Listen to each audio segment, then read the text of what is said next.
দিল্লিতে শেখ হাসিনার সঙ্গে আওয়ামী লীগ নেতাদের ঊর্ধ্বতর বৈঠক।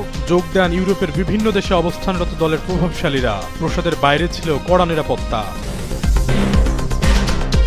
বিএনপির প্রার্থী হয়ে পরাজয়ের শঙ্কায় শরিক দলের বেশ কয়েকজন হেভিওয়েট প্রার্থী। তারেক রহমানের নির্দেশের পরও ভোটের মাঠ ছাড়েননি বিদ্রোহীরা। মির্জা আব্বাসের সঙ্গে নাসিরুদ্দিন পাটোয়ারির তুমুল বাগযুদ্ধ। ঢাকা ৮ আসনের দুই প্রার্থীর পাল্টাপাল্টি বক্তব্য, উত্তপ্ত পরিস্থিতি। পাল্লা দিয়ে চলছে ভোটের প্রচারণা। নির্বাচনকে কেন্দ্র করে উত্তপ্ত রাজনৈতিক পরিস্থিতি। দেশ জুড়ে ৩৭,০০০-এরও বেশি বিজিবি মোতায়েন। সঙ্গে থাকবে বিশেষায়িত K9 ডগ স্কোয়াড। ১২ ঘন্টারও কম সময়ে ফের স্বর্ণের দামে বড় লাভ। ২২ ক্যারেটের ভরি ছাড়িয়েছে ২,৫৯,০০০-এ। দিল্লির কড়া নিরাপত্তায় পলাতক থেকে অডিও বার্তার মাধ্যমে নিজের উপস্থিতি জানান দিলেও ক্ষমতাচ্যুত হবার পর জনসম্মুখে তাকে এখনও দেখা যায়নি। এমনকি অনলাইন কোনো মাধ্যমে ভিডিও কনফারেন্সেও তাকে দেখা যায়নি। দীর্ঘ সময় লোকচক্ষুর আড়ালে থাকার পর সম্প্রতি তার সঙ্গে দেখা করেছেন যুক্তরাজ্য আওয়ামী লীগের ৫ শীর্ষ নেতা।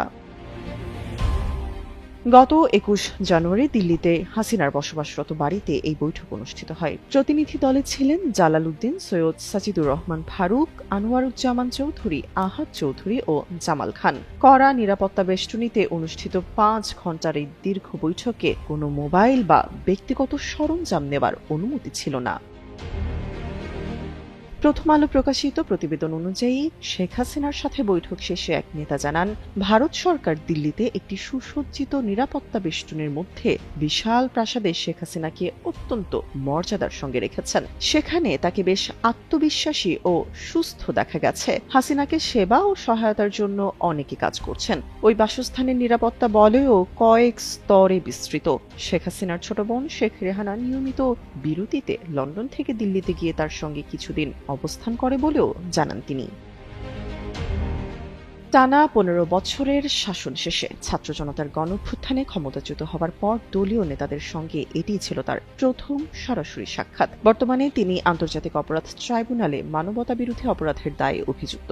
জুলাই আগস্টের সহিংসতায় শতাধিক মানুষের প্রাণহানির ঘটনায় তার বিরুদ্ধে দেশে বিচার প্রক্রিয়া চলছে। অন্তর্বর্তী সরকার হাসিনাকে ফেরত চেয়ে একাধিকবার চিঠি দিলেও ভারত এখনও এই বিষয়ে কোনো স্পষ্ট বক্তব্য দেয়নি। অনেকের মনে আবার নির্বাচন ঘিরে রয়েছে শঙ্কা। কারণ তফসিল ঘোষণার আগে ও পরে দেশের বিভিন্ন জায়গায় বেশ কয়েকটি নির্বাচনী সহিংসতার ঘটনা ঘটেছে। অনেকে হতাহত হয়েছেন। নির্বাচনে ভোটারদের মাঝে যেমন শঙ্কা রয়েছে, তেমনি কয়েকটি আসনে বিএনপি জোট থেকে মনোনীত হয়েও পরাজয়ের শঙ্কা করছেন প্রার্থীরা। যুগান্তরের বিশ্লেষণ বলছে, সারা দেশে অন্তত ৮৩টি আসনে অভ্যন্তরীণ কোন্দল এবং বিদ্রোহী প্রার্থীদের কারণে জয় নিয়ে শঙ্কায় রয়েছে বিএনপি। বিশেষ করে যেখানে শরিক দলগুলোকে আসন ছেড়ে দেওয়া হয়েছে, সেখানে দলটির স্থানীয় নেতারা স্বতন্ত্র প্রার্থী হিসেবে দাঁড়িয়ে যাওয়ায় ভোট ভাগ হওয়ার শঙ্কা তৈরি হয়েছে। এমন চিত্র দেখা গেছে ব্রাহ্মণবাড়িয়া ২ আসনে। আসনটিতে বিএনপি নেতৃত্বাধীন জোটের প্রার্থী হিসেবে মাওলানা জুনায়েদ আল হাবিব মনোনয়ন পেয়েছেন। তার প্রতিপক্ষ হয়ে স্বতন্ত্র প্রার্থী হিসেবে নির্বাচন করছেন সাবেক বিএনপি নেত্রী ব্যারিস্টার রুমিন ফারহানা। তিনি ছাড়াও এই আসন থেকে বিএনপি ঘরানার আরও ২ নেতা স্বতন্ত্র প্রার্থী হিসেবে মাঠে রয়েছেন। ফলে আসনটিতে বিএনপির জয় নিয়ে শঙ্কা তৈরি হয়েছে। বিএনপি নেতৃত্বাধীন ২০ দলীয় জোটের প্রার্থী হিসেবে পটুয়াখালী ৩ আসন থেকে প্রতিদ্বন্দ্বিতা করছেন গণ অধিকার পরিষদের সভাপতি নুরুল হক নূর। এই আসনে স্বতন্ত্র প্রার্থী হিসেবে নির্বাচন করছেন বিএনপির কেন্দ্রীয় নির্বাহী কমিটির সদস্য এবং ছাত্রদলের সাবেক সভাপতি হাসান মামুন। মূলত বিএনপি থেকে নূরকে সমর্থন দেওয়ায় দলের সিদ্ধান্তের বাইরে গিয়ে নির্বাচন করছেন তিনি। ফলে এই আসনটিও চিন্তার কারণ হতে পারে বিএনপির। এদিকে ঢাকা ১২ আসনে বিএনপি শরিক সাইফুল হককে সমর্থন দিলেও দলটির সাবেক নেতা সাইফুল আলম নীরব স্বতন্ত্র প্রার্থী হিসেবে নির্বাচন করছেন। ফলে আসনটিতে অনেকটা সুবিধাজনক অবস্থানে রয়েছেন অন্য দলের প্রার্থীরা। সুনামগঞ্জ ১ ও ৪ আসনেও বিদ্রোহী প্রার্থীদের কারণে চাপে রয়েছে বিএনপি প্রার্থীরা। এদিকে হবিগঞ্জ ১ আসনে ডক্টর রেজা কিবরিয়াকে মনোনয়ন দেয় সাবেক সংসদ সদস্য শেখ সুজাত মিয়া স্বতন্ত্র প্রার্থী হিসেবে বড় চ্যালেঞ্জ তৈরি করছেন। এদিকে মৌলভীবাজার ৪ আসনে বহিষ্কৃত বিএনপি নেতা মহসিন মিয়া মধু দলীয় প্রার্থীর জন্য মাথা ব্যথার কারণ হয়ে দাঁড়িয়েছেন। বিএনপির জন্য অন্যান্য ঝুঁকিপূর্ণ আসনের মধ্যে অন্যতম হল ঝিনাইদহ ৪ আসন। এখানেও দলীয় সিদ্ধান্তের বাইরে গিয়ে সাইফুল ইসলাম ফিরোজ স্বতন্ত্র প্রার্থী হওয়ায় বিএনপির জন্য আসনটি ঝুঁকিপূর্ণ। এছাড়া বিদ্রোহী প্রার্থীদের সক্রিয়তা দেখা গেছে দিনাজপুর ৫, নাটোর ১, রাজশাহী ৫, বাগেরহাট ১, গোপালগঞ্জ ২, মাদারীপুর ১ এবং ময়মনসিংহ, ব্রাহ্মণবাড়িয়া ও কুমিল্লার বেশ কিছু আসনে। তবে আগে থেকেই চট্টগ্রামে সাংগঠনিক অবস্থান মজবুত থাকায় সেখানে নির্বাচনী লড়াইয়ে উজ্জীবিত বিএনপি। দলটির নেতারা মনে করছেন হাতে গোনা কয়েকটি আসন বাদে বাকিগুলোতে জয় পাবেন তারা। যদিও চট্টগ্রামের বেশ কিছু আসনে বিএনপির দলীয় মনোনয়ন নিয়ে সংকট আছে, আর এটিকে সুযোগ হিসেবে দেখছে জামায়াত ইসলামী। অন্যদিকে প্রচারণার জন্য অল্প কয়েকদিন বাকি থাকায় ভোটারদের সমর্থন আদায়ে বর্তমানে শেষ চেষ্টা করছেন প্রার্থীরা। সবকিছু ঠিক থাকলে আগামী ১২ ফেব্রুয়ারি আসবে চূড়ান্ত রায়। রীতিমতো বাকযুদ্ধের আবহ তৈরি হয়েছে। মনে রাখেন কিন্তু চান্দা সব বন্ধ। সম্প্রতি নাসিরউদ্দিন পাটোয়ারি অভিযোগ করেন মির্জা আব্বাসের সমর্থকেরা তার উপর হামলা চালিয়েছে।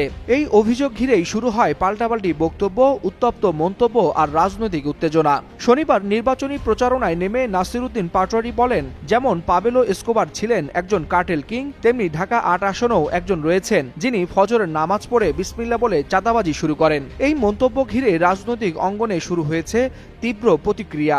যাইতে যাইতে কমিশনার হয়েছে, এটা পুরো সকল মানুষ জানে। নাম ছিল কি? আব্বাস উদ্দিন, হয়ে গেছে মির্জা আব্বাস। আমরা আগে শুনতাম তাহলে আব্বাস উদ্দিন ওরফে মির্জা আব্বাস। রাজনীতির মাঠে অনেকটা ধূমকেতুর মতো আবির্ভাব নাসিরউদ্দিন পাটোয়ারির। বিএনপির বাঘা নেতা মির্জা আব্বাসের বিরুদ্ধে এক চুলো ছাড় না দিয়ে আক্রমণাত্মক ভাষায় তাকে মাফিয়া আখ্যা দিচ্ছেন তিনি। ভোটারদের দিচ্ছেন চাঁদাবাজি বন্ধের প্রতিশ্রুতি। তবে এসব বক্তব্যের জের ধরেই তাকে বারবার তোপের মুখে পড়তে হচ্ছে বলে অভিযোগ উঠেছে। আমরা একটা ভয়ঙ্কর এখানে ঢাকা ৮ আসনের দানবের সাথে লড়াই করছি। এই দানব এখানে সন্ত্রাসী, চাঁদাবাজি, দুর্নীতির যে সিস্টেমগুলো রয়েছে এগুলোর পাহারাদার হিসাবে রয়েছে। ডিম ও ময়লা পানি নিক্ষেপ, অবরুদ্ধ করে স্লোগান, ব্যক্তিগত প্রশ্নে জর্জরিত করার ঘটনাও ঘটেছে একাধিকবার। শান্তিনগর এলাকায় সবশেষ ডিম নিক্ষেপের ঘটনাও আলোচনায় আসে। অন্যদিকে এসব ঘটনাকে উড়িয়ে দিয়ে মির্জা আব্বাস বলেন তাকে উদ্দেশ্য প্রণোদিতভাবে উস্কানি দেওয়া হচ্ছে। বাবা, তোমাদের বয়স এখনো হয়নি ওরকম। বে আদব বে নসিব, বা আদব বা নসিব, কথাটা মনে রাখবেন। আমি আমার সন্তান তুল্য যারা আজকে আমার সঙ্গে কথা বলেন তাদের উদ্দেশ্যেই আমার এই উপদেশ। ঢাকা ৮ আসনের ভোটের মাঠে এখন তুমুল আলোচনা মির্জা আব্বাস বনাম নাসিরউদ্দিন পাটোয়ারি। একজন বলছেন জনগণ রায় দিবে পরিবর্তনের পক্ষে, আর অন্য পক্ষের দাবি এই আসন বিএনপির ঘাঁটি, এখানে চমকের কোনো সুযোগ নেই।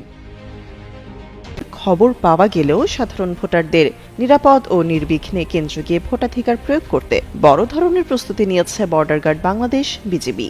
দেশের ৪,৪২৭ কিলোমিটার সীমান্ত সম্পূর্ণ সুরক্ষিত রেখেই সারা দেশে ৩৭,০০০-এরও বেশি বিজিবি সদস্য মোতায়েন থাকবে। শনিবার সকালে রাজধানীর বিভিন্ন নির্বাচনী বেজ ক্যাম্প পরিদর্শন শেষে সাংবাদিকদের এই তথ্য জানান বিজিবির Dhaka sector commander colonel S M. Abul Ehsan. তিনি বলেন, দেশের ৪৯৫টি উপজেলার মধ্যে ৪৮৯টি উপজেলায় বিজিবি নির্বাচনী দায়িত্ব পালন করবে। পাশাপাশি সীমান্তবর্তী ৬১টি উপজেলায় বিজিবি এককভাবে নির্বাচনী দায়িত্ব পালন করবে। ঝুঁকি বিবেচনায় সারা দেশের ৩০০টি সংসদীয় আসনেই বিজিবি মোবাইল ও স্ট্যাটিক ফোর্স হিসেবে দায়িত্বে থাকবে। উপজেলা ভেদে ২ থেকে ৪ প্লাটুন বিজিবি সদস্য মোতায়েন থাকার কথা রয়েছে। নির্বাচনকালীন যেকোনো জরুরি পরিস্থিতি মোকাবেলায় বিজিবির র্যাপিড অ্যাকশন টিম এবং হেলিকপ্টার সহ কুইক রেসপন্স ফোর্স প্রস্তুত থাকবে বলে সূত্র জানায়। প্রয়োজন হলে দ্রুত ঘটনাস্থলে পৌঁছাতে সক্ষম হবে। পাশাপাশি নিরাপত্তা ব্যবস্থাকে আরও জোরদার করতে বিশেষায়িত K9 ডগ স্কোয়াড ইউনিটও মোতায়েন থাকবে বলেও জানানো হয়। দেশের বাজারে ফের স্বর্ণের দাম বাড়ানোর সিদ্ধান্ত নিয়েছে নির্ধারণ করা হয়েছে। শনিবার রাতে এক বিজ্ঞপ্তিতে তথ্য জানিয়েছে বাজুস। ১ ফেব্রুয়ারি থেকে নতুন দাম কার্যকর হবে। বিজ্ঞপ্তিতে বলা হয়, তেজাবি স্বর্ণের মূল্য বেড়েছে, ফলে সার্বিক পরিস্থিতি বিবেচনায় স্বর্ণের নতুন দাম নির্ধারণ করা হয়েছে। নতুন দাম অনুযায়ী দেশের বাজারে প্রতি ভরি 22 ক্যারেটের স্বর্ণের দাম পড়বে 2,59,699 টাকা। এছাড়াও 21 ক্যারেটের প্রতি ভরি 2,47,918 টাকা, 18 ক্যারেটের প্রতি ভরি 2,12,518 টাকা এবং সনাতন পদ্ধতির প্রতি ভরি স্বর্ণের দাম 1,73,910 টাকা নির্ধারণ করা হয়েছে। এর আগে সবশেষ 31 জানুয়ারি সকালে দেশের বাজারে স্বর্ণের দাম সমন্বয় করেছিল বাজুস। ভরিতে 15,746 টাকা কমিয়ে 22 ক্যারেটের এক ভরি স্বর্ণের দাম 2,55,617 টাকা নির্ধারণ করা হয়েছিল। এছাড়াও 21 ক্যারেটের প্রতি ভরি স্বর্ণ 2,44,011 টাকা, 18 ক্যারেটের প্রতি ভরি 2,09,136 টাকা এবং সনাতন পদ্ধতির প্রতি ভরি স্বর্ণের দাম 1,71,869 টাকা নির্ধারণ করা হয়েছিল। এ নিয়ে চলতি বছর দেশের বাজারে 19 বারের মতো সমন্বয় করা হলো স্বর্ণের দাম, যেখানে দামে 14 দফা বাড়ানো হয়েছে, কমানো হয়েছে 5 দফা। আর গত 2025 সালে দেশের বাজারে মোট 93 বার স্বর্ণের দাম সমন্বয় করা হয়েছিল, যেখানে 64 বার দাম বাড়ানো হয়েছিল আর কমানো হয়েছিল 29 বার। স্বর্ণের দাম বাড়ানো হলেও দেশের বাজারে অপরিবর্তিত রয়েছে রূপোর দাম। 31 জানুয়ারি সকালে নির্ধারিত দাম অনুযায়ী বর্তমানে 22 ক্যারেটের এক ভরি রূপো বিক্রি হচ্ছে 7,290 টাকায়। এছাড়াও 21 ক্যারেটের প্রতি ভরি 6,940 টাকা, 18 ক্যারেটের প্রতি ভরি 5,949 টাকা বিক্রি হচ্ছে। আর সনাতন পদ্ধতির প্রতি ভরি রূপা বেচাকেনা হচ্ছে 4,432 টাকায়। চলতি বছর এখন পর্যন্ত দেশের বাজারে 14 দফা সমন্বয় করা হয়েছে রূপোর দাম, যেখানে দাম 9 দফা বাড়ানো হয়েছে, কমানো হয়েছে বাকি 5 দফা। আর 2025 সালে দেশের বাজারে মোট 13 বার সমন্বয় করা হয়েছিল রূপোর দাম, যার মধ্যে বেড়েছিল 10 বার আর কমেছিল মাত্র 3 বার।